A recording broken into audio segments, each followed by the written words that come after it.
İndi isə ətraflı. Azərkitab Kitab Mərkəzində yazıcı jurnalist Səriyə Müslüm qızının Geriyə Baxma kitabı təqdim olunub. Bildirilib ki, 20-ci əsrin ən dəhşətli faciələrindən biri olan Xocalı soyqırımı xalqımızın yaddaşına əbədi həkk olunub.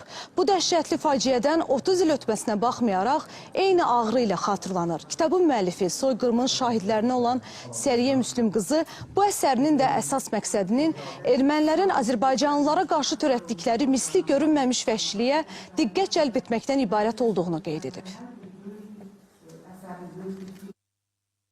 Bu kitabda 70 ahılın hər biri haqqında ayrı-ayrı yazılar dərc olunubdur. Bu kitabı mən 2 il idi ki, bu kitab üzərində işləyirdim. Siz özünüz bilirsiniz ki, Xocalı soyqırımından 30 il keçib. Həmin hadisəni görən şahidlərin çoxu dünyada yox idi.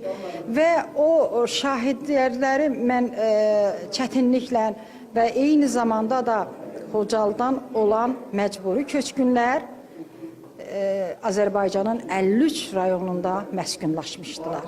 Onları bir-bir axtarıb tapırdım və 60 ahılla bağlı bu əsəri ərsiyə gətirə bildim.